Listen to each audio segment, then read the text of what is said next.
Thank you very much. My question is for President of DRC. Ma question est adressée au président de la RDC. Monsieur le Président, si la sécurité est à l'évidence un gros problème pour vous, si vous étiez capable de résoudre ce problème par vous-même, vous l'auriez fait depuis longtemps. Alors je voudrais savoir pourquoi vous refusez de collaborer au sein des processus de Luanda et de Nairobi afin de trouver une solution durable à cette crise sécuritaire. Je pense que la solution est entre vos mains et qu'il faudrait travailler avec ceux qui sont prêts à vous aider pour résoudre vos problèmes. Je suis du Rwanda et nous croyons tous que la sécurité est nécessaire pour l'investissement et le tourisme. Donc faites votre part pour trouver une solution. Si vous êtes rwandaise, vous devez savoir qu'il y a eu au mois de novembre une discussion qui a abouti à la définition d'une feuille de route pour sortir justement de cette crise. Et cette réunion a eu lieu en Angola, à Luanda précisément, et en présence de tous les pays, surtout les représentants des deux pays concernés, c'est-à-dire le Rwanda et la République démocratique du Congo. Il a été convenu, comme j'ai dit, une feuille de route qui décrétait le cessez-le-feu et le retrait immédiat du groupe de M23 qui est soutenu par le Rwanda le 25 novembre. Ce départ devait commencer et le 15 janvier, c'est-à-dire il y a 2 jours, on devait constater évidemment l'achèvement de ce processus. Eh bien, figurez-vous, madame, que le M23, groupe terroriste soutenu par le Rwanda, est toujours dans certaines localités qu'il avait prises à la République démocratique du Congo. Malgré les pressions internationales, ce groupe maintient sa position, fait semblant de se mouvoir, mais en fait, il se redéploie d'une certaine manière et reste dans ces localités. Et je vous apprends que depuis lors, il y a eu un massacre qui s'est fait dans une localité qui répond à massacrer pour les terroriser et les pousser à se déplacer de cette localité qui regorge de matières précieuses dans son sous-sol. Donc voilà en fait le problème que nous avons. C'est un très grand défi parce qu'on ne peut pas investir à la fois dans le développement du pays et dans les ressources pour augmenter les capacités de l'armée et pouvoir ainsi se défendre. Si nous avions tous la même philosophie, la même vision, celle que j'avais d'ailleurs au moment où j'ai accédé à la tête du pays, celle d'aller vers tous nos voisins, nous en avons 9, et de leur proposer des projets de développement qui vont faire du bien à nos économies respectives, qui vont faire du bien à nos populations. Et je peux vous citer comme ça, pour chaque pays, chacun des 9 voisins que nous avons, quel est le projet dans lequel le projet que j'avais proposé et dans lequel j'invitais que nous nous investissions tous pour aller vers ces échanges commerciaux, économiques et autres qui allaient amener la paix et garantir la stabilité de la région. Mais c'est à cause, évidemment, de certains voisins aux velléités belligérantes que cela est malheureusement impossible à réaliser. Donc je suis désolé, madame, le problème aujourd'hui de l'insécurité dans la région qui regorge de matières précieuses dans son sous-sol. Donc voilà en fait le problème que nous avons. C'est un très grand défi parce qu'on ne peut pas investir à la fois dans le développement du pays et dans les ressources pour augmenter les capacités de l'armée et pouvoir ainsi se défendre. Si nous avions tous la même philosophie, la même vision, celle que j'avais d'ailleurs au moment où j'ai accédé à la tête du pays, celle d'aller vers tous nos voisins, nous en avons 9, et de leur proposer des projets de développement qui vont faire du bien à nos économies respectives, qui vont faire du bien à nos populations. Et je peux vous citer comme ça, pour chaque pays, chacun des 9 voisins que nous avons, quel est le projet dans lequel le projet que j'avais proposé et dans lequel j'invitais que nous nous investissions tous pour aller vers ces échanges commerciaux, économiques et autres qui allaient amener la paix et garantir la stabilité de la région. Mais c'est à cause, évidemment, de certains voisins aux velléités belligérantes que cela est malheureusement impossible à réaliser. Donc je suis désolé, madame, le problème aujourd'hui de l'insécurité dans la région des Grands Lacs s'appelle le Rwanda. Thank you very much. My question is for President of DRC. Ma question est adressée au président de la RDC. Monsieur le Président, si la sécurité est à l'évidence un gros problème pour vous, si vous étiez capable de résoudre ce problème par vous-même, vous l'auriez fait depuis longtemps. Alors je voudrais savoir pourquoi vous refusez de collaborer au sein des processus de Luanda et de Nairobi afin de trouver une solution durable à cette crise sécuritaire. Je pense que la solution est entre vos mains et qu'il faudrait travailler avec ceux qui sont prêts à vous aider pour résoudre vos problèmes. Je suis du Rwanda et nous croyons tous que la sécurité est nécessaire pour l'investissement et le tourisme. Donc faites votre part pour trouver une solution. Si vous êtes rwandaise, vous devez savoir qu'il y a eu au mois de novembre une discussion qui a abouti à la définition d'une feuille de route pour sortir justement de cette crise. Et cette réunion a eu lieu en Angola, à Luanda précisément, et en présence de tous les pays, surtout les représentants des deux pays concernés, c'est-à-dire le Rwanda et la République démocratique du Congo. Il a été convenu, comme j'ai dit, une feuille de route qui décrétait le cessez-le-feu et le retrait immédiat du groupe de M23 qui est soutenu par le Rwanda le 25 novembre. Ce départ devait commencer et le 15 janvier, c'est-à-dire il y a 2 jours, on devait constater évidemment l'achèvement de ce processus. Eh bien, figurez-vous, madame, que le M23, groupe terroriste soutenu par le Rwanda, est toujours dans certaines localités qu'il avait prises à la République démocratique du Congo.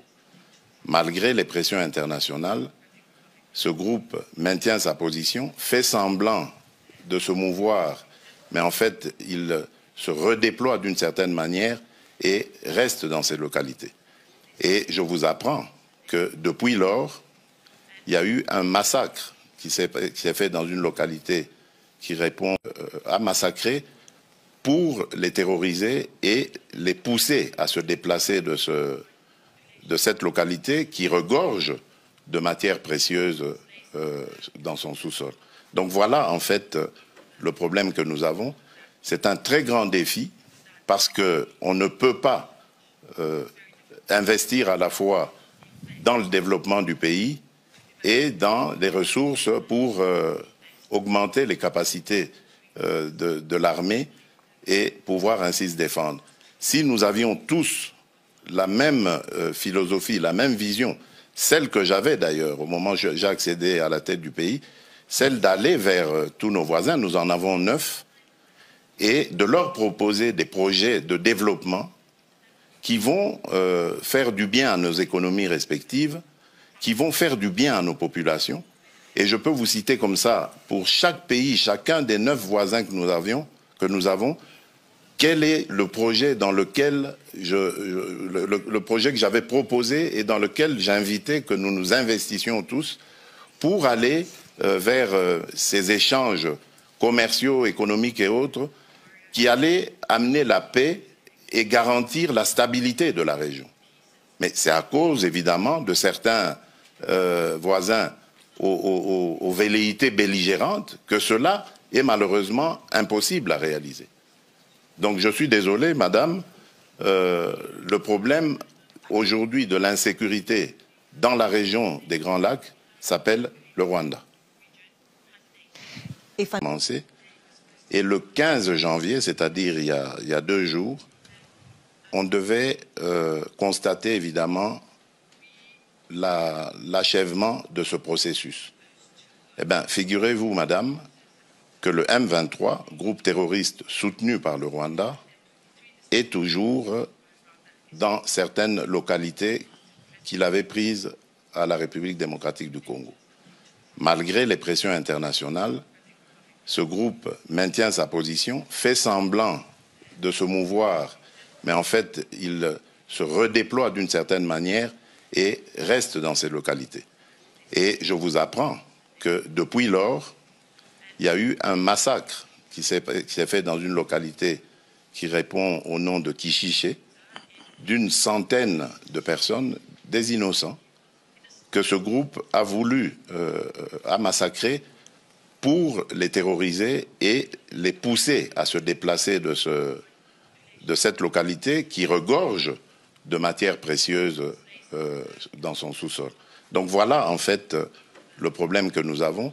C'est un très grand défi parce qu'on ne peut pas investir à la fois dans le développement du pays et dans les ressources pour augmenter les capacités de l'armée et pouvoir ainsi se défendre.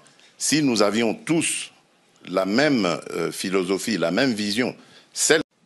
Thank you very much. My question is for President of DRC. Ma question est adressée au président de la RDC. Monsieur le Président, si la sécurité est à l'évidence un gros problème pour vous, si vous étiez capable de résoudre ce problème par vous-même, vous l'auriez fait depuis longtemps. Alors je voudrais savoir pourquoi vous refusez de collaborer au sein des processus de Luanda et de Nairobi afin de trouver une solution durable à cette crise sécuritaire. Je pense que la solution est entre vos mains et qu'il faudrait travailler avec ceux qui sont prêts à vous aider pour résoudre vos problèmes. Je suis du Rwanda et nous croyons tous que la sécurité est nécessaire pour l'investissement et le tourisme. Donc faites votre part pour trouver une solution. Si vous êtes rwandaise, vous devez savoir qu'il y a eu au mois de novembre une discussion qui a abouti à la définition d'une feuille de route pour sortir justement de cette crise. Et cette réunion a eu lieu en Angola, à Luanda précisément, et en présence de tous les pays, surtout les représentants des deux pays concernés, c'est-à-dire le Rwanda et la République démocratique du Congo. Il a été convenu, comme j'ai dit, une feuille de route qui décrétait le cessez-le-feu et le retrait immédiat du groupe de M23 qui est soutenu par le Rwanda le 25 novembre. Ce départ devait commencer et le 15 janvier, c'est-à-dire il y a 2 jours. Thank you very much. My question is for President of DRC. Ma question est adressée au président de la RDC. Monsieur le Président, si la sécurité est à l'évidence un gros problème pour vous, si vous étiez capable de résoudre ce problème par vous-même, vous l'auriez fait depuis longtemps. Alors je voudrais savoir pourquoi vous refusez de collaborer au sein des processus de Luanda et de Nairobi afin de trouver une solution durable à cette crise sécuritaire. Je pense que la solution est entre vos mains et qu'il faudrait travailler avec ceux qui sont prêts à vous aider pour résoudre vos problèmes. Je suis du Rwanda et nous croyons tous que la sécurité est nécessaire pour l'investissement et le tourisme. Donc faites votre part pour trouver une solution. Si vous êtes rwandaise, vous devez savoir qu'il y a eu au mois de novembre une discussion qui a abouti à la définition d'une feuille de route pour sortir justement de cette crise. Et cette réunion a eu lieu en Angola, à Luanda précisément, et en présence de tous les pays, surtout les représentants des deux pays concernés, c'est-à-dire le Rwanda et la République démocratique du Congo. Il a été convenu, comme j'ai dit, une feuille de route qui décrétait le cessez-le-feu et le retrait immédiat du groupe de M23 qui est soutenu par le Rwanda le 25 novembre. Ce départ devait commencer et le 15 janvier, c'est-à-dire il y a 2 jours, on devait constater évidemment l'achèvement de ce processus. Eh bien, figurez-vous, madame, que le M23, groupe terroriste soutenu par le Rwanda, est toujours dans certaines localités qu'il avait prises à la République démocratique du Congo. Malgré les pressions internationales, ce groupe maintient sa position, fait semblant de se mouvoir, mais en fait, il se redéploie d'une certaine manière et reste dans ces localités. Et je vous apprends que depuis lors, il y a eu un massacre qui s'est fait dans une localité qui répond... Poser la question suivante au public. Combien d'entre vous conduisent de manière plus ou moins régulière une voiture électrique? C'est pratiquement la moitié ici. Combien d'entre vous savent quels sont les matériaux qui constituent les batteries de vos véhicules électriques? Mais c'est pas mal, c'est pas mal. Ah bon, évidemment, peut-être que c'est un public très informé, mais c'est vraiment cela qui nous intéresse aujourd'hui, la transition énergétique et la manière dont on peut accélérer les choses pour que ces minéraux qui sont très importants soient traités avec soin et intégrés dans la supply chain. Et donc c'est important pour la société et pour l'environnement. Nos intervenants aujourd'hui incluent Monsieur le démocrate Tshisekedi, président de la République du Congo, Madame de Chamard, vice-président de Siemens, Mark Henry également, CEO PDG du groupe PHD, Monsieur Singh, qui est managing director de NTPC en Inde, et enfin Jérémy Weir, qui est le président et chief executive de Traffic Europe Group ici en Suisse. Permettez-moi de commencer avec vous, Mike, puisque vous êtes assis à côté de moi, Mike Henry. Pouvez-vous nous décrire un petit peu la situation en termes d'approvisionnement des minéraux qui sont requis pour cette transition? Alors, c'est une question très importante, je pense. Ces 2 dernières années, qu'il y a eu vraiment une compréhension très importante, notamment des décideurs politiques et des business leaders, de cette question extrêmement critique, de tout ce qui est à propos de la transition énergétique. Donc, il y a vraiment une prise de conscience très importante. Peut-être qu'il y a une moindre prise de conscience sur le fait que, évidemment, le monde a besoin de toutes ces matières minérales, le cobalt, le nickel, etc., pour pouvoir assurer cette transition énergétique avec succès. Et il y a déjà un déclin de la production d'ores et déjà. On le voit dans les mines actuelles.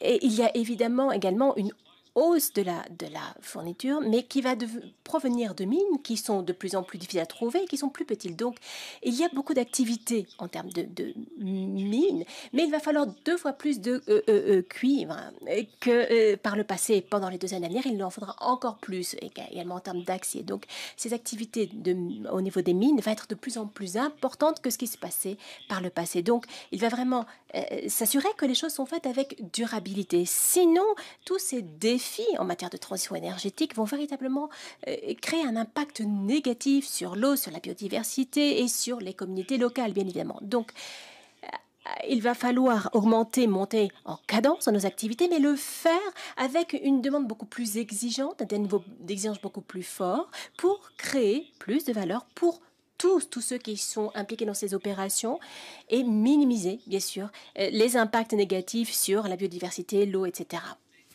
Merci beaucoup. Et vous êtes à la tête d'une des plus grandes entreprises dans le monde. Jamie, est-ce que votre entreprise travaille dans le commerce de ces minéraux et de toutes ces sources énergétiques? Alors, comment pouvez-vous nous dire quel est l'environnement géopolitique avec la guerre en Ukraine? Ce sont des difficultés supplémentaires sur cette supply chain, sur cette chaîne d'approvisionnement. Comment est-ce que cela vous impacte? Oui, ce qui est intéressant ici, c'est que même avant la pandémie que nous avons connue, la supply chain, l'approvisionnement, donc, était extrêmement efficace au niveau mondial.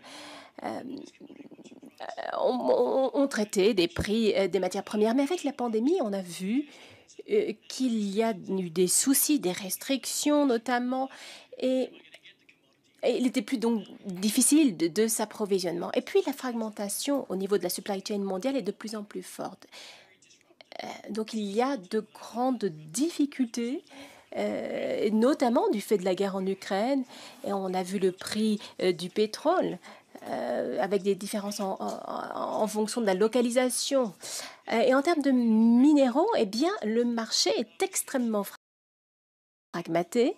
Il y a évidemment le contexte politique et il y a certains pays, certains clients également qui se demandent où trouver ces matières premières, dans quel ordre de temps, quelle est l'empreinte. Et puis, il y a le côté commercial également. Évidemment, ça fait partie de la discussion, mais c'est de moindre importance. Donc, on voit qu'il y a des changements extrêmement forts de par le monde en la matière, et ceci mène, si vous voulez, à une différente perception. L'idée, c'est d'identifier les ressources, et pas uniquement au niveau des mines, c'est vraiment pour les prix des minéraux, puisqu'il y a beaucoup d'activités qui se sont développées ces 3 dernières décennies, notamment en Chine.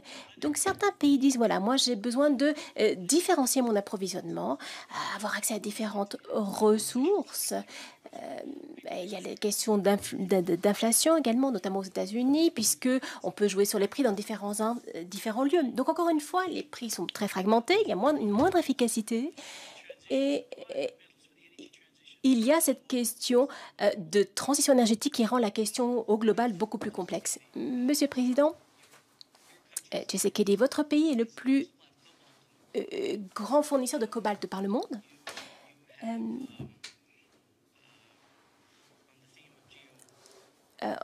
En termes de tensions géopolitiques entre les États-Unis et la Chine, eh bien, vous souhaitez faire partie de cette place de marché. Comment équilibrer toutes ces tensions géopolitiques? Que pouvez-vous faire en la matière, monsieur?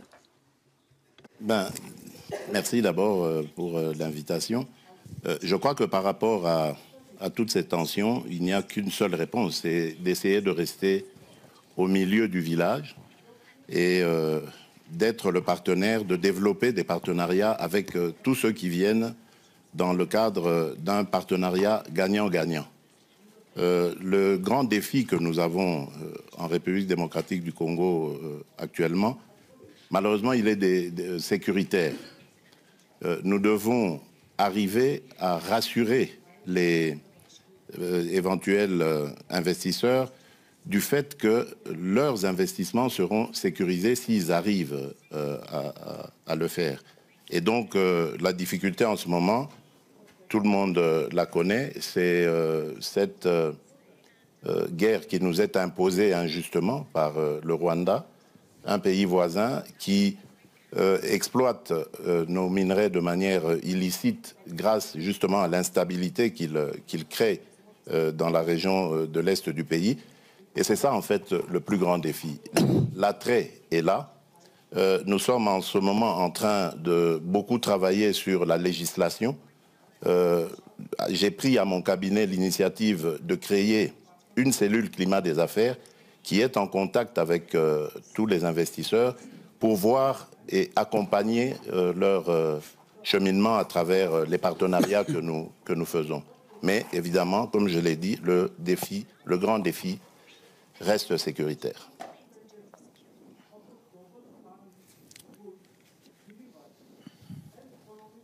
Gurdeep Singh, thank you.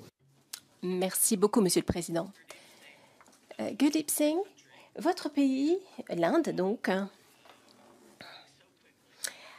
à une croissance extrêmement forte, avec une forte demande en termes d'énergie et des cibles en termes d'énergie renouvelable extrêmement ambitieuses. Comment pouvez-vous gérer cela? Comment naviguez-vous à travers cela? Merci. Alors, notre demande énergétique, effectivement, est en hausse à un rythme extrêmement rapide. Si vous avez vu ce qui s'est passé ces derniers mois, il y a eu une hausse de 12 à 13% de hausse de demande d'électricité.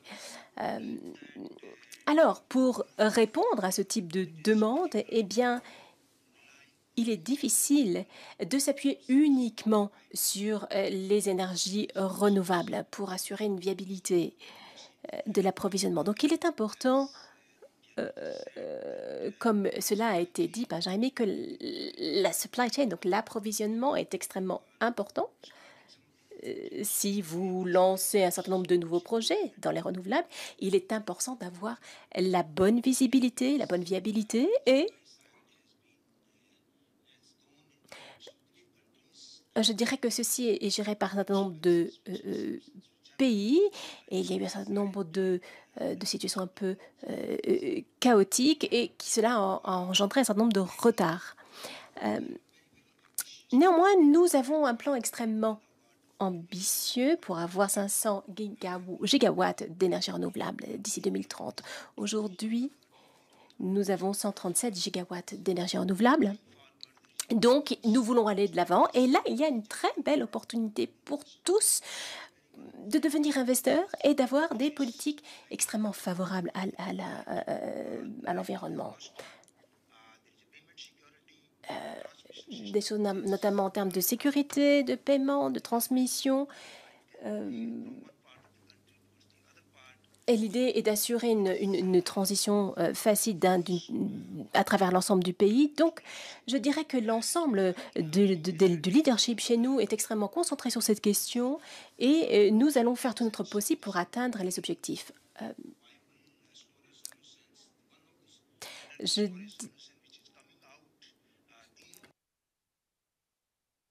Il y a l'histoire de la pompe hydro. Ça, c'est un exemple qui va peut-être nous permettre de résoudre un certain nombre de problèmes. Et je suis sûre que la partie technologique va être considérée par l'ensemble des parties prenantes pour faire le lien avec cet approvisionnement en manganèse, en cobalt, en nickel, etc. Et c'est une situation qui est en train d'évoluer. Et c'est extrêmement important pour l'ensemble de l'humanité. Donc, je suis convaincue que de plus en plus de choses se feront. Et à l'heure actuelle, il est absolument essentiel de s'emparer et de coopérer au niveau mondial sur ces questions, parce que ce sont des changements qui se produisent à travers le monde. Je pense qu'il ne faut pas qu'une seule partie du monde travaille sur cette transition énergétique plus propre. Il faut que le monde entier s'empare de cette question. Merci. Madame de Chammard, vous avez un tout nouveau rôle à travers l'industrie. Et dans cette transition énergétique, une première question, j'aimerais vous poser une première question. Quelles sont les premières conclusions, vos premières visions dans vos nouvelles fonctions? Eh bien, je suis fournisseur de technologies énergétiques, et nous travaillons avec les industries pour faciliter leur transition. Évidemment, ça dépend du pays et de leur état d'avancement en termes de transition, du charbon au gaz et du gaz à l'hydrogène, par exemple. Nous les aidons sur ce chemin, et également contribuons à l'électrification de l'ensemble des processus. L'hydrogène, l'axe à l'hydrogène. Et nous cherchons à réduire les émissions en capturant le carbone. Nous cherchons également à promouvoir de meilleures technologies pour une électricité plus robuste. Eh bien, tout ceci, nous le voyons sur le marché à l'heure actuelle, c'est quelque chose qui prend une plus grande importance à un rythme extrêmement rapide, puisqu'il y a des engagements pour un zéro en émission d'ici 2030, mais je dirais que le point le plus important, c'est pas vraiment le financement, puisqu'il y a cette volonté, cette poussée. C'est plutôt la supply chain, l'approvisionnement, comme je disais, et la disponibilité de ces métaux précieux. Si, par exemple, les turbines qui vont nécessiter des turbines nouvelle génération, donc plus propres, vont avoir besoin de 9 fois plus de métaux précieux que par le passé. Et cela s'applique à d'autres domaines. Donc, en tant qu'entreprise technologique, nous devons travailler sur différents éléments. D'abord, recycler autant que faire se peut, l'électrolyse notamment. Nous cherchons à recycler la platine, etc. Donc, faire le mieux que nous pouvons. Et deuxièmement, nous devons investir dans des technologies qui vont nous permettre de diversifier le type de minerais dont nous avons besoin, puisque certains minerais sont moins rares que d'autres. Et nous pensons également, et nous en avons besoin, et Jérémy l'a expliqué, nous avons besoin d'une volonté politique, d'une action politique, pour ce qu'il y ait les bons investissements en termes d'activité au niveau des mines, parce que certains minerais ne sont pas si rares. Il faut juste investir aux bons endroits, mais cela nécessite du temps. Sur ce point-là, il y a eu des nouvelles ce matin. Il y a eu des remarques, notamment au niveau de l'Union européenne et de la politique industrielle en la matière, en parallèle avec ce qui se fait aux États-Unis sur la loi sur la réduction de l'inflation. Et donc, je lance une question à l'ensemble du groupe. Comment évaluez-vous ces annonces qui ont été réalisées ce matin? Alors, si moi, je peux dire quelque chose, je dirais que là, il va y avoir cette loi sur la réduction de l'inflation va avoir un impact symbolique. Ça, on parle des États-Unis. Hein. Mais je pense qu'on peut dire la même chose aux États-Unis. Il y a une importance symbolique pour qu'il y ait cette confiance et permettre aux entreprises d'investir, peut-être dans les minerais ou les renouvelables. Et je pense que la contrainte, à savoir avoir plus de matériaux, plus de minerais à moindre coût, n'est pas vraiment un problème de financement des gouvernements. Je dirais que ce qui est le plus important en termes d'action gouvernementale, c'est de pouvoir fournir une certitude au niveau du politique et vraiment d'avancer.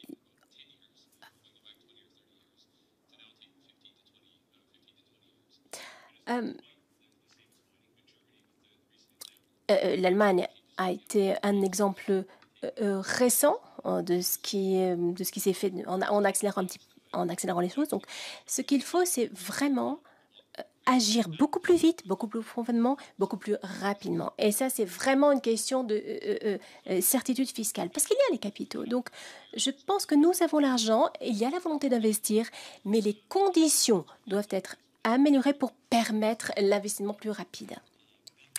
Alors, c'est quoi le plus gros problème? La politique ou le développement technologique? Eh bien, je dirais d'abord que c'est la politique. Et tout ce qui conduit la politique et qui permet d'améliorer la perception publique. Et je dirais que sur le long terme, l'industrie de la mine doit être plus novatrice et prendre des risques au niveau technologique. C'est vraiment ça qui va nous permettre d'aller de l'avant et d'avoir plus accès à des ressources plus rapidement. Je voyais que vous étiez d'accord. Oui, tout à fait, dit M. Singh. Les politiques, bien sûr, c'est très important. Je peux donner l'exemple de l'Inde. On a mené notre politique verte au niveau de l'hydrogène, avec une aide supplémentaire qui va être allouée par le gouvernement indien en termes d'infrastructures de production. Donc plus de 2 milliards de dollars en la matière. Avant cela, il y a une politique également du côté des énergies renouvelables et nous avons pu atteindre ces 137 gigawatts d'énergie propre. Donc, il s'agit effectivement d'engagement politique et de leadership. Et il faut que cette politique soit poursuivie plutôt que... Parce qu'on sait que les investissements vont se faire uniquement s'il y a ce climat de réassurance et de certitude. Donc, effectivement, c'est une question politique et je pense que l'hydrogène vert va jouer un rôle absolument essentiel avec les années. Et ce que nous souhaitons, c'est pouvoir exporter par la suite. Et je pense que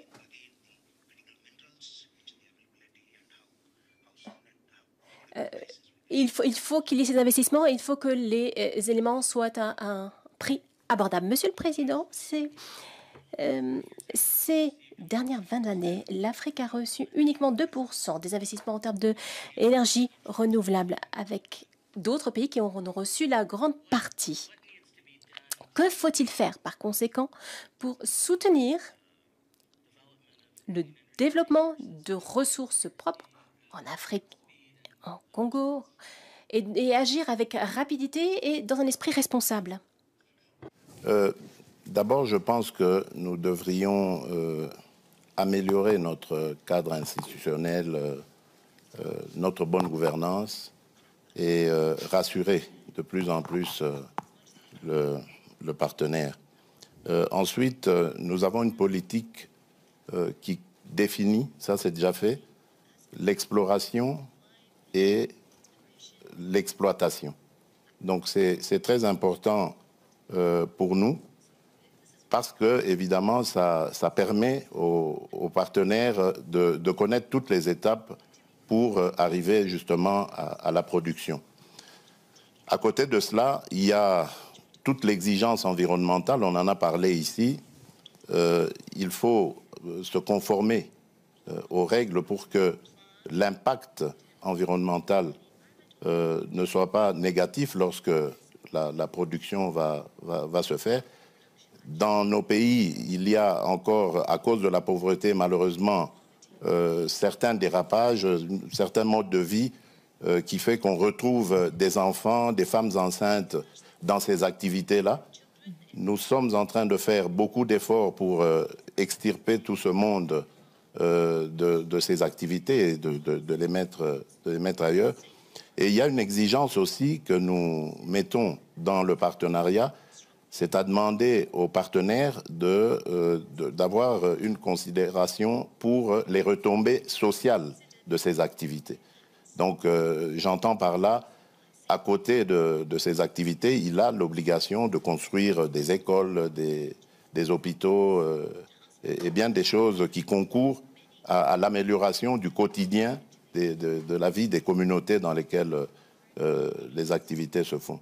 Donc, nous pensons que par ce genre de présentation, nous allons davantage rassurer le partenaire et en échange, grâce à ces activités, nous allons aussi créer de la richesse et pouvoir améliorer le pouvoir d'achat, le quotidien, les conditions de vie de nos populations. Just as a follow-up. Justement, pour reprendre sur ce que vous veniez de dire, les problèmes de droits humains, de droits de l'homme, des actions dans ce sens, comment ça se passe au niveau des politiques internes, mais qu'est-ce que vous attendez aussi de vos partenaires? Nous attendons évidemment un accompagnement, parce que comme je vous l'ai dit, il y a de sérieux problèmes de pauvreté.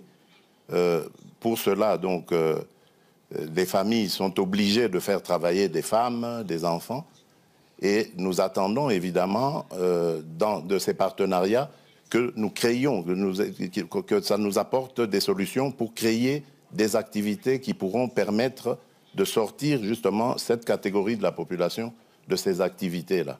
Et les organisations des droits humains travaillent en étroite collaboration avec le gouvernement pour nous donner les informations nécessaires qui peuvent nous orienter dans la prise des décisions.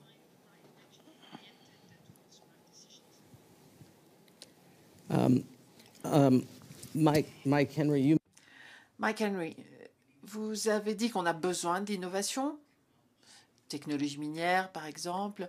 On n'a pas encore parlé de ce qui est de l'exploitation des fonds marins. On sait qu'il y a des sources de minéraux potentiellement énormes, mais cela s'associe aussi à un risque tout aussi énorme parce qu'il y a un danger de détruire ce puits de carbone que représente l'océan et donc les technologies vont forcément dépendre de cet équilibre. Donc est-ce que vous pourriez nous en parler le premier, puisque c'est vous qui avez posé la question tout à l'heure, et ensuite peut-être ceux qui sont intéressés pourraient contribuer à la discussion. Écoutez, je vais être très bref. Je crois qu'on a suffisamment de potentiel pour l'instant couvrir les besoins actuels avec les surfaces existantes avant de commencer à envisager d'exploiter les fonds marins. Après, il y a beaucoup d'incertitudes justement concernant l'exploitation des fonds marins. Donc, toutes les activités minières d'ailleurs, qu'il s'agisse d'activités sur la Terre ou au fond de l'océan, il faut faire très attention aux impacts qu'elles peuvent avoir. Il faut pouvoir modéliser, mettre en place des normes que tout le monde doit respecter et que tout le monde doit pouvoir respecter.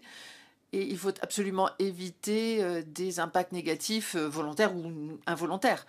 Il faut faire tout le processus du début jusqu'à la fin avant d'envisager d'autres types d'exploitation conventionnelle ou de nouvelles types. Oui, mais justement, vous nous parliez de l'exploitation terrestre. Même sur Terre, il y a des normes qu'il va falloir respecter par exemple, le fait d'introduire de nouvelles technologies et faire en sorte que les sociétés retiennent le soutien nécessaire pour pouvoir le faire, les compagnies minières. Et on travaille dans ce sens. Quelqu'un d'autre voudrait intervenir sur les fonds des océans? Non, pas sur le fond des océans. Je voudrais revenir sur votre premier commentaire. Vous dites qu'il y a plus qu'assez de potentiel pour couvrir les besoins actuels avec les exploitations terrestres et que donc on n'a pas besoin d'exploiter le fond de l'océan. Récemment, en Suède, on a découvert du lithium, des réserves de lithium, justement.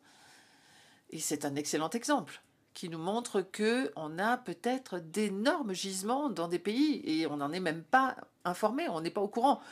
Peut-être qu'on n'a pas le droit, je ne sais pas, mais peut-être vous pouvez répondre, mais peut-être que l'on n'a pas suffisamment investi dans le bon type d'exploration. Exactement, quand on parle d'exploitation minière, il faut qu'on aille innover sur les technologies qui nous permettent d'explorer, c'est-à-dire de sonder les sols, parce qu'avec les technologies existantes, c'est parfois difficile de trouver des gisements. Et si on associe ces technologies avec, par exemple, l'intelligence artificielle, eh bien, on peut arriver à trouver des gisements là où on ne pensait pas qu'il pouvait y en avoir. On a eu l'expérience récemment dans le sud de l'Australie. On est retourné chercher sur des terrains qu'on avait déjà explorés, on avait dit non, il n'y a rien, et on a trouvé des gisements. Grâce à des nouvelles technologies, grâce à de nouvelles façons de passer en revue toutes les données disponibles. Et sur le plan plus géopolitique, on dépendait de plus en plus des énergies fossiles. Maintenant, on va dépendre de plus en plus des métaux précieux. Ça pose évidemment des problèmes géopolitiques.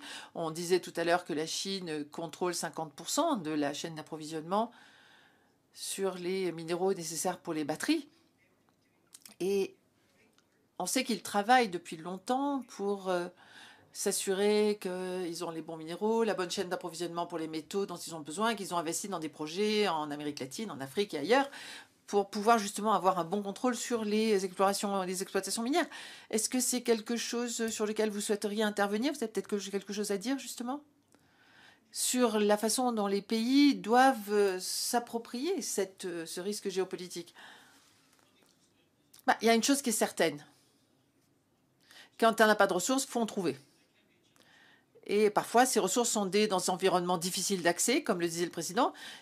On a beaucoup de gens qui travaillent dans les exploitations minières et on ne peut pas leur dire de ne plus extraire de minéraux. Il faut soutenir les communautés, mettre en place des contrôles et assister justement ceux qui exploitent ces ressources naturelles.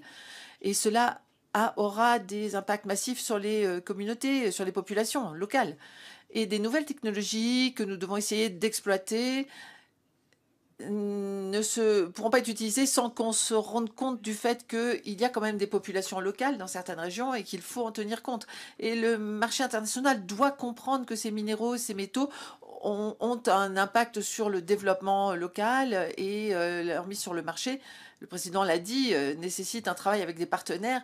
Il faut une bonne gouvernance autour du processus. On ne peut pas tout faire n'importe comment. On ne peut pas démarrer une nouvelle exploitation sans tenir compte des communautés locales et de leur potentiel enrichissement. Alors, je vais revenir un instant en arrière. On parle justement du trading. Quel est l'écart, enfin, en termes d'ordre de grandeur? C'est difficile, on a notre propre interprétation. Si vous prenez l'AIE, si par exemple vous voulez atteindre le net zéro d'ici 2050, on pense qu'il nous faut 2/3 de l'énergie venant de sources renouvelables d'ici 2030. Et dans ce scénario, et j'exclus les véhicules électriques, nous pensons que nous devons avoir une augmentation de 20% par an de la production pour pouvoir atteindre cet objectif, avec le cuivre par exemple. Et le zinc et l'aluminium aussi, on en a besoin pour faire des éoliennes, pour fabriquer différentes structures. Et le problème qu'on a à l'heure actuelle, c'est que les stocks de métaux de ces dernières années ont été épuisés. On n'a pas suffisamment augmenté la production. Et aujourd'hui, on a atteint une situation critique concernant les stocks de métaux. Et d'après notre analyse, par exemple, les stocks de cuivre, on n'a plus que 4 jours de stock de consommation mondiale. Le zinc, moins de 1 jour. Donc, vous vous rendez compte, on essaye de remettre sur pied, de développer une industrie, de l'élargir pour faire une transition énergétique, alors qu'on est dans une situation critique en termes de stock de métaux. Donc là, il y a un peu un problème quand même, c'est un peu contradictoire. J'aimerais vous demander justement l'énergie solaire et l'énergie éolienne. Ces ressources très riches, est-ce qu'il y a des blocages qui empêchent votre société d'avancer plus vite dans le domaine de l'éolienne et d'énergie éolienne et d'énergie solaire? On vient d'en discuter justement. Nous avons un plan très ambitieux et on a mis en place tout ce qu'il fallait, la chaîne d'approvisionnement aussi. Je crois que il y a des restrictions sur la disponibilité des équipements, à proprement parler. Alors, qu'est-ce qu'on va faire en tant que pays? On a mis en place des actions. On va encourager, par exemple, la production d'énergie solaire, enfin la chaîne d'approvisionnement pour la production d'énergie solaire. Et pour l'énergie éolienne, bon, ça va plutôt bien, on est assez à l'aise. À part pour un certain nombre de problèmes que nous devons encore traiter, mais je pense que ça va nous donner des opportunités pour, par exemple, recycler des produits, mettre en place une économie circulaire, et c'est tout aussi important. On ne doit pas attendre, on doit déjà mettre en place une économie circulaire. L'autre point, et ça fait partie de la transition dont on parle dans les différentes sociétés, tous ceux qui travaillent dans le domaine de l'exploitation minière, eh bien ça aussi, il va falloir se pencher sur la question. Nous avons un slogan qui est « La vie pour l'environnement ». Et la façon dont nous consommons, la façon dont nous nous comportons, la façon dont nous mettons en place tout ce qui est renouvelable, c'est ça qui va dicter la transition. Et il faut le faire le plus vite possible, mais il faut le faire de manière durable. Rien ne sert de courir. Il faut que ce soit durable pour que cela puisse durer sur le long terme. C'est-à-dire que on a constamment des échecs, des retours en arrière. On l'a bien constaté depuis un an à peu près. Ces pics qui nous ont vraiment mis en difficulté concernant les prix d'énergie sont présents dans le monde entier. Donc il faut absolument avancer, mais avancer de façon durable et de façon abordable. Il faut savoir combien on a de ressources exactement, quelles sont les technologies nécessaires et quels sont les investissements qui peuvent nous aider justement à accélérer le processus. Est-ce que je pourrais faire un petit commentaire concernant le recyclage? C'est vrai, on doit absolument augmenter le recyclage. C'est vraiment important, il faut que tout le monde comprenne bien. Même si on augmente les taux de recyclage qui sont déjà relativement élevés, on aura quand même besoin de minéraux et de métaux. C'est important de recycler, mais ça ne résoudra pas le problème. Je voudrais vous demander à tous de prendre un petit peu de recul, parce que presque tout le monde dans cette table ronde regarde vers l'avenir, les énergies renouvelables. Nous avons tous investi, tous autant que nous sommes, néanmoins par le passé sur les énergies fossiles. Donc peut-être on peut commencer par le bout de la salle. Je sais que c'est une question un petit peu ambitieuse, mais sur le plan philosophique, quand vous réfléchissez à cette transition, comment peut-on réduire un certain type de consommation et augmenter l'autre? Je ne sais pas, comment est-ce que vous voyez ça sur le plan philosophique, Monsieur Singh?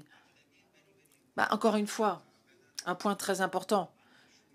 Que ce soit l'énergie éolienne ou solaire, il faut de toute façon aller vers des énergies propres. Et donc, il faut commencer à travailler aussi sur d'autres technologies pour comprendre comment réduire les émissions de carbone. Et puis comment capter le carbone, et puis comment l'utiliser. Il ne s'agit pas uniquement de puits de carbone, mais il va falloir vraiment mettre en place une économie circulaire. Tout ça, ça en fait partie. Donc il faut aider les fournisseurs de technologie, il faut financer. Et puis il y a des projets bilatéraux, évidemment, mais je crois que sur le plan international, il faut vraiment regarder comment ça se passe pour non seulement l'énergie solaire et éolienne, mais également la capture du carbone, les puits de carbone, afin que l'on puisse vraiment mettre en place des énergies à basse émission de carbone. Je crois encore que 2 tiers de la population vont encore dépendre pendant quelques décennies d'énergie fossile ou carbone. Mais le défi est là. Il faut réduire les émissions et sur le long terme, il faut voir comment on va mettre en place ces technologies qui nous permettront d'améliorer l'économie circulaire, les puits de carbone, parce que je crois que c'est un domaine vraiment important et dont on parlera de plus en plus, tout autant qu'on parle aujourd'hui de l'énergie solaire et de l'énergie éolienne. Ben, je crois que ce soit la chaîne d'approvisionnement des énergies fossiles ou des métaux ou des minéraux, de toute façon, c'est ce qu'il faut mettre en place pour l'énergie. On a mis en place des divisions d'énergie renouvelable, on investit sur les systèmes de stockage, sur l'énergie éolienne, sur l'énergie solaire. Et au-delà des énergies renouvelables, il faut que tout ça soit en place d'ici 2025. Et puis, nous avons également travaillé sur l'ammonium et l'hydrogène. Nous supportons énormément toute l'activité autour de l'hydrogène. On a 2 projets en Europe. Un dont les investissements vont être décidés deuxième semestre de l'année. Nous passons également que l'ammonium sera un des projets d'avenir et on va développer aussi des moteurs à hydrogène. Donc on a tout ça en place. Ce sont des activités qu'on développe. Et pour notre empreinte carbone et nos émissions de carbone, nous nous sommes engagés à des réductions, 30% déjà. Et puis, nous avons une joint venture avec Palantir qui travaille aussi sur la réduction des émissions. Donc, nous allons investir dans des solutions qui nous permettront de comprendre quels sont les objectifs en matière d'émissions et pour les hydrocarbures, le transport, etc. Et trouver des solutions sur mesure en fonction des cas pour qu'on comprenne bien quel est le niveau des émissions, comment on peut les réduire de différentes façons, d'ailleurs avec différents processus, et mettre sur pied des solutions qui nous permettront de réduire les émissions, y compris avec l'azote. Monsieur le Président, qu'est-ce que vous pensez de ce problème ? Je regarderai ça sur un plan plutôt réaliste. C'est-à-dire, comme vous le savez, les pays africains, le continent africain, est le continent qui émet le moins de carbone, 3 à 4%, tout au plus. Et depuis la COP21, les pays qui polluent le plus s'étaient engagés à verser des compensations pour les pays africains qui subissent d'ailleurs les plus graves conséquences. Et comble d'hypocrisie, au moment où nous voulons exploiter nos propres ressources énergie fossiles, on nous fait des procès d'intention, alors qu'en ce moment, nous en avons besoin pour aller vers le développement. Et que si tout le monde tenait à sa parole, les engagements des pays émetteurs de carbone, je crois que cet argent nous permettra de faire avancer au plus vite la technologie. Je parle ici de mon pays. Nous avons plus de 700 sites sur lesquels on peut développer de l'hydroélectricité. Nous avons le grand projet d'Inga qui peut à lui tout seul aller jusqu'à 60 gigawatts. Donc c'est pour vous dire que nous avons les potentialités, mais nous manquons des capitaux. Et si les engagements pris à travers toutes les COP qui se sont passées dernièrement étaient respectés, je crois que nous pouvons aller très vite vers cette transition énergétique et finalement, petit à petit, abandonner les énergies fossiles. Mais je suis d'accord avec M. Singh, ce n'est pas possible d'arrêter maintenant, il ne faut pas se leurrer. Je crois que c'est une question encore de quelques années. Évidemment, il faut penser à émettre moins de carbone, mais je crois que nous en avons encore pour quelque temps. So maybe the way peut-être que nous voyons les choses de la façon suivante.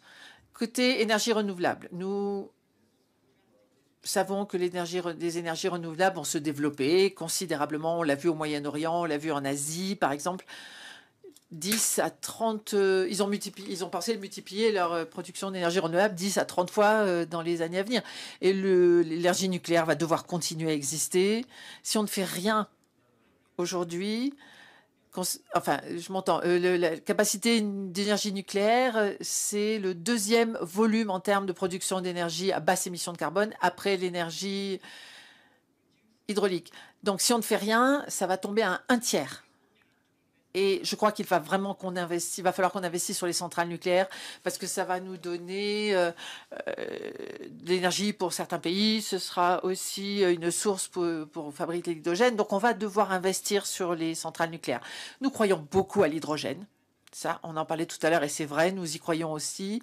Et chez Siemens, nous avons énormément investi. Nous sommes en train de fabriquer une centrale avec Air Liquide, enfin une usine avec Air Liquide. Nous allons commencer justement à la faire fonctionner cette année. Et nous croyons vraiment qu'il y a un avenir pour ce type d'énergie partout dans le monde. Mais au-delà des énergies à basse émission de carbone, je crois que ce sur quoi nous ne travaillons pas suffisamment, c'est l'efficacité énergétique. Si l'on veut réduire les émissions de carbone, avec l'augmentation des besoins en énergie, avec l'augmentation de la population mondiale. Si nous ne travaillons que sur la façon de verdir les énergies, nous passons complètement à côté du problème. Mike, pardonnez-moi si j'interromps, c'était votre tour, mais vous en avez parlé justement tout à l'heure et je voudrais intervenir. Nous avons encore quelques minutes et je voudrais qu'on laisse la possibilité au public de poser une ou deux questions. Si vous voulez bien vous lever au fond de la salle. Merci beaucoup.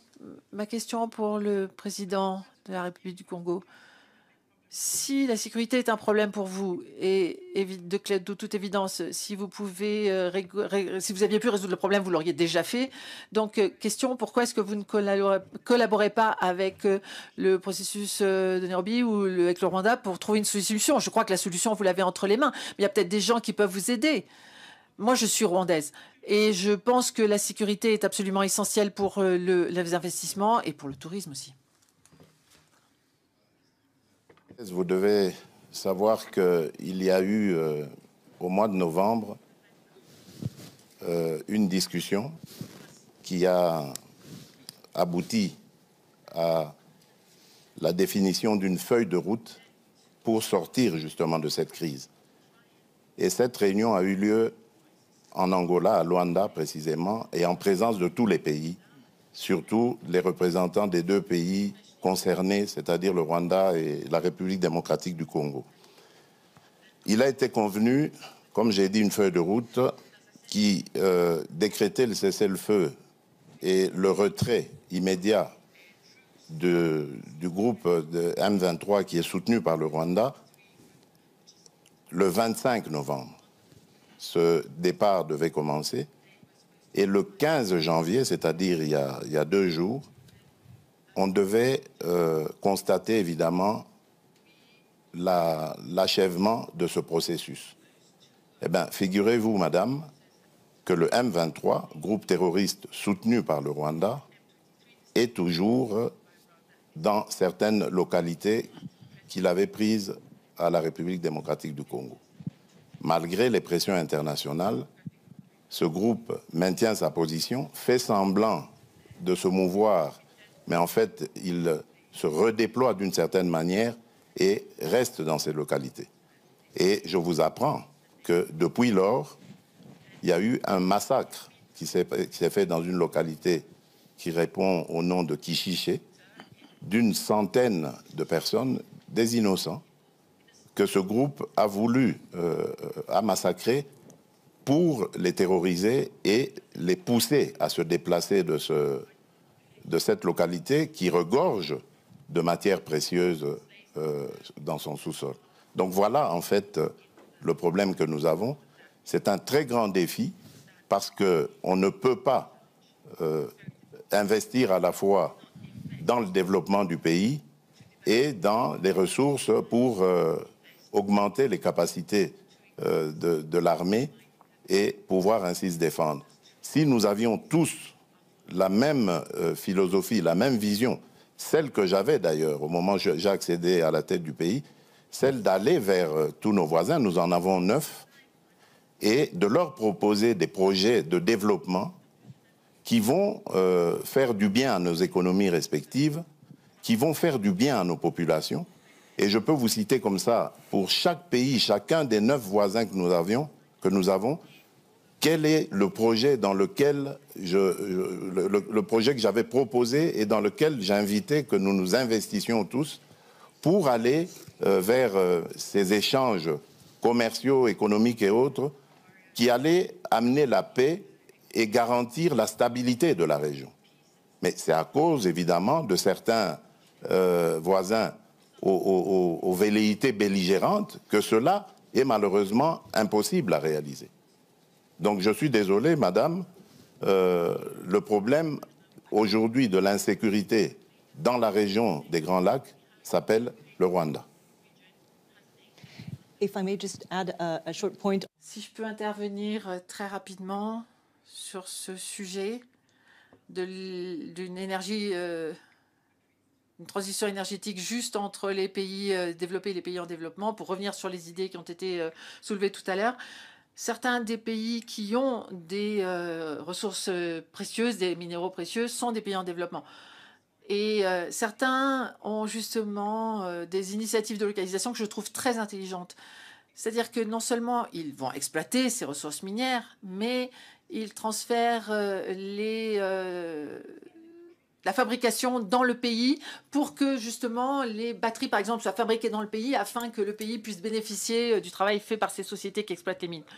Bah, écoutez, l'année prochaine, on se retrouvera. Merci pour cette question. Malheureusement, nous avons dépassé notre créneau horaire et